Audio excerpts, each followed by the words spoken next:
హిందూ మత సారంలో ప్రేమ ఉంటుంది, విద్వేషం ఉంటుంది, మా విద్విషావహే ద్వేష రాహిత్యంగా ఉంటుంది అని చెప్పే రమణమూర్తి గారి పైన దాడి తెలుగు రాష్ట్రాలన్నీ ఖండిస్తున్నారు, స్పందిస్తున్నారు. రమణమూర్తి గారు నమస్తే అండి. నమస్తే సుందర్.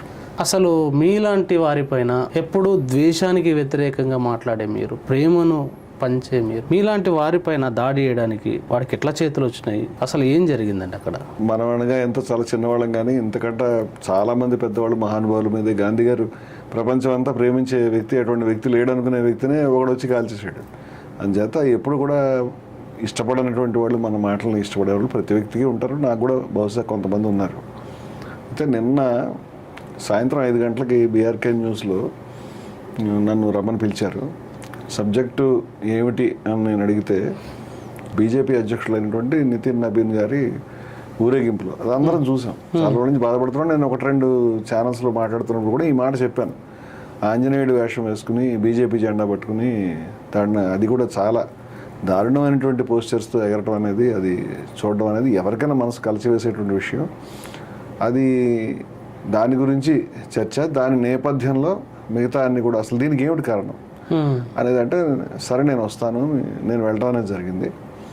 అక్కడికి 5 గంటలకి చర్చ అయితే నేను 5 దాటి ఒక 2-3 నిమిషాల తర్వాతే వెళ్ళాను. అంటే వాళ్ళు అడ్జస్ట్మెంట్ అది ఉంటుంది. నేను వెళ్ళి నా సీట్లో కూర్చుంటున్నాను. చూస్తే కశ్యప్ రెడ్డి వచ్చాడు. కశ్యప్ రెడ్డి అంతకుముందు నాకు తెలిసిన మనిషి అంటే వ్యక్తిగతంగా ఏమీ తెలియదు. ఒక 2 డిబేట్స్లో, అది కూడా బహుశా 4 రోజుల లోపే అదే ఛానల్లో నేను వెళ్ళినప్పుడు ఈ కశ్యప్ రెడ్డి రావడం జరిగింది. ఒకసారి నేను ఆశ్చర్యపోయాను, ఇలాంటి మనిషిని డిబేట్కి ఎందుకు పిలుస్తారు? ఎందుకంటే ముందే ఆయనలో ఉన్న ఈ ప్రవర్తన గుర్తించారా మీరు? గోవుకి సంబంధించినటువంటి ఒక డిబేట్ జరుగుతుంది. గోవుకి సంబంధించినటువంటి జరుగుతున్నటువంటి డిబేట్లో ఈ కశ్యప్ రెడ్డిని పిలవడం అనేది జరిగింది. ఆ రోజు మాస్టర్జీ గారు వచ్చారు, ఇంకా స్టాలిన్ గారు కూడా వచ్చినట్టు గుర్తు, ఇది మన సిపిఐ, ఇలా చాలామంది వచ్చారు. ఆ డిబేట్లో గోవధ నిషేధించాలని మనకు రెగ్యులర్గా ఉండే పాలసీ నేను చెప్పాను. అయితే ఈ కశ్యప్ రెడ్డి మధ్యలో ఎవరైనా ఈ గోహంతకుల చర్చ, ఇది గోవధ పేరు మీద ఇది చేసేటువంటి కౌ విజిలెంట్స్ అనే పేరు మీద వాళ్ళు ఎవరినైతే హత్యలు చేస్తూ ఉంటారో ఆ చర్చ వచ్చింది. ఇంతమంది చంపారనేది మేము మాట్లాడుతున్నాం.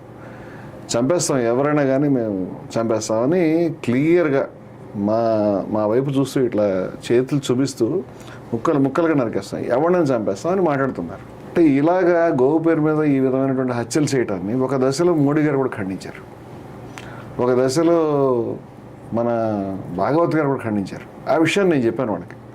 మోదీ గారు ఖండించారయ్యా, భాగవత్ గారు కూడా ఖండించారు. మీ మోదీ గారు కనీసం మీరు ఇట్లా మాట్లాడకూడదు, ఒక టీవీ ఛానల్లో అందరి ముందు నరికేస్తాం, చంపేస్తాం, that itself is a crime. అద్భుతమైనటువంటి బెదిరింపు చేయటం అనేది క్రైమ్ కావచ్చు ఏమిటి అంటే, మాకు మోదీలు భాగవతులు టేకేదారులు కాదు, మాకు మేమే ఈ ధర్మరక్షకులు అని మాట్లాడడం అనేది జరిగింది. అంటే ఇది ఈ ప్రొడ్యూస్ చేసేటువంటి సెంటర్ ఒకటే అయినప్పటికీ విద్వేష భావజాలాన్ని వాళ్ళ అదుపు తప్పినటువంటి కుక్కల మాదిరిగా వీళ్ళు కొంతమంది తయారవుతారు. అది ఇటువంటి ధోరణిలో అతను ఎప్పుడైనా ఒక ఇంటలెక్చువల్ చర్చ కానీ ఏదైనా ప్రతిపాదన కానీ చేయకుండా ఎంతసేపు అరవడం, తిట్టడం, లేకపోతే చంపేస్తానడం తప్పితే ఇలాంటి బ్యాచ్లు చర్చలకు ఎందుకు పిలుస్తారు ఈ డిబేట్లకు అనేది నాకు అర్థం కాదు. నేను డిబేట్లకు ఎందుకు పిలుస్తానని అడిగాను. నేను అర్థం లేదు కదా ఇలాంటి డిబేట్లకి. అసలు డిబేట్లు కూర్చోవడమే కూడా నాకు ఇంట్రెస్ట్ లేదు. ఏ సబ్జెక్ట్ రాదు, దాంట్లో మాట్లాడుకోవడం కూడా ఏముండదు. వాళ్ళగా నేను వెళ్ళి పంపులు కొట్లాట్లాగా నేను అరవలేను, కేకలు పెట్టి నా మనస్తత్వానికి విరుద్ధం, నాకు ఇష్టం లేదు, నేను రానని కూడా చెప్పేవాడిని. అట్లాగే మరొకసారి కూడా ఒక డిబేట్ జరిగింది మొన్నే. అది ఊపా చట్టానికి సంబంధించి, రావణ్కి సంబంధించి.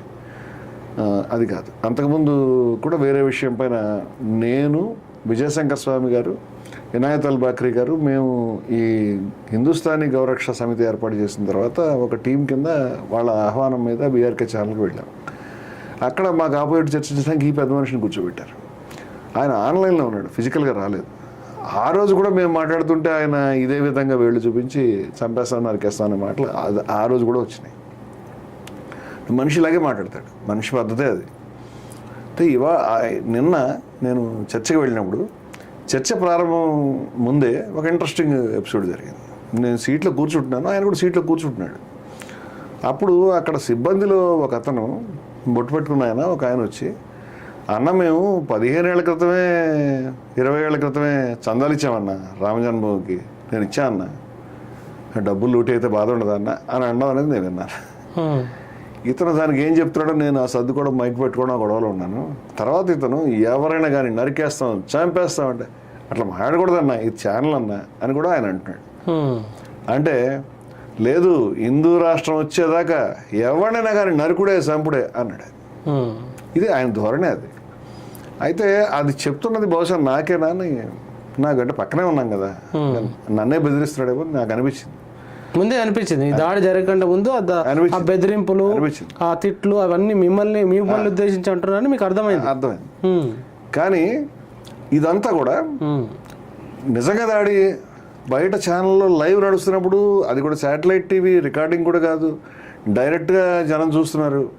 డైరెక్ట్గా జనం చూస్తున్నప్పుడు అందరి ముందు ఎవరైనా దాడి తెగబడతారంటే అది అసలు ఊహాతీతం.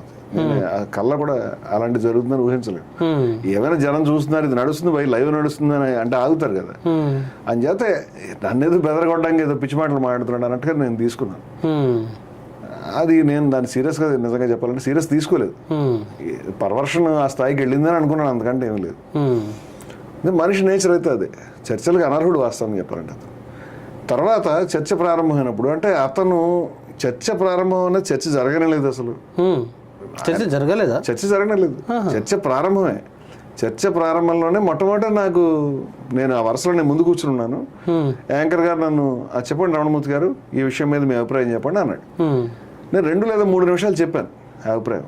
ఇది ఒక్కటే కేసు కాదండి, అనేక సందర్భాలు ఇట్లాంటివి ఎదురవుతున్నాయి. మరొకసారి మన వీక్షకులకి నేను కొన్ని దృశ్యాలు చూపిస్తాను. ఈ మతాన్ని ఉపయోగించుకునేటువంటి విధానం ఏదైతే రాజకీయాల్లో ఉందో, రాజకీయ నాయకులు మతాన్ని ఉపయోగించుకుని చేసే ప్రయత్నమే చాలా దారుణమైనది, దుర్మార్గమైనది. అంచేత నేను ఇట్లాంటి బొమ్మలు కొన్ని చూపించాను. మోదీ గారు ఈ విధంగా రాముడేమిటి, మోదీ గారి మీద చేరగలగేమిటి, ఆయన అశక్తుడై ఉన్నట్టుగా ఈయన భుజాల మీద అది ఎక్కడైనా ఉంటుందా? మనకు వేరే మతంలో ఇట్లాంటి పద్ధతి ఎక్కడైనా ఉందా? యేసుక్రీస్తు ట్రంప్ గారి భుజాల మీద తలవాల్చినట్టు, మార్గరెట్ థాచర్ గారి భుజాల మీద తలవాల్చినట్టు, మరెవరి భుజాల మీద, అలాంటివి మనం ఎప్పుడైనా చూసామా? అలా చేస్తారా? అది చేస్తే ఎంత అవమానంగా ఫీల్ అవుతాం. అటువంటిది రాముడి మీద వీళ్ళకి ఇంత ఈ చౌకబారు పద్ధతిలో ఇలా చేయటం అనేది కరెక్టేనా? నేను ఈ మాటలన్నీ అడిగాను, ఈ బొమ్మ చూపించాను. అదేవిధంగా అయోధ్యకు సంబంధించి మనం చూస్తే కనుక అయోధ్య ఆలయాన్ని ఎప్పుడైతే ప్రాణప్రతిష్ఠ ఉత్సవం చేస్తున్నారో ఓపెన్గా ఫ్లెక్సీలు పెట్టడం అనేది జరిగింది. అయోధ్య గుడి ఓపెనింగ్ సందర్భంగా దేశంలో చాలా చోట్ల ఈ విధంగా రాముడిని మోదీని కలిపి ఫ్లెక్సీలు పెట్టడం జరిగింది. రాముడు ఏదో మోదీ గారికి స్నేహితుడైనట్టు, లేకపోతే వాళ్ళిద్దరికీ బాగా పరిచయం ఉన్నట్టు ఈ విధంగా ఒకళ్ళ పక్కన ఒకళ్ళని ఈ విధంగా పెట్టడం అనేది, భగవంతుడైనటువంటి శ్రీరామచంద్రుడి పక్కన మరెవరినైనా ఈ విధంగా పెట్టడం అనేది హిందువులంతా బాధపడతారు. కానీ రాముడిని, కృష్ణుడిని ఎవరినైనా మనం అధికారంలోకి రావడానికి వాడుకోవాలి అనేటువంటి తాపత్రయం వీళ్ళకి ఉంది. కాబట్టి ఇది అపచారం. ఈ అపచారానికి వాళ్ళు పాల్పడ్డారు. ఇది నేను చూపించాను. ఆ తర్వాత గతంలో నేను పలు సందర్భాల్లో చెప్పినట్టుగా అసలు వీళ్ళు పార్టీ కాదండి, అయోధ్య వివాదంలో వీళ్ళు డబ్బులు తింటున్నారనే ఆరోపణ ఇవాళది కాదండి. ఈ మహానుభావుడు నిర్మోహి అఖాడా అనేటువంటి ఎవరైతే రామజన్మభూమి గురించి కొట్లాడారో ఆ ధార్మిక సంస్థ రామానంది సాధువుల యొక్క గొప్ప నిర్మోహి అఖాడాకి ప్రతినిధి అయిన వ్యక్తి 10 ఏళ్ల క్రితమే 1400 కోట్ల రూపాయలు వీళ్ళు భోజనం చేశారని మహంత్ సీతారాం దాస్ గారు చెప్పారని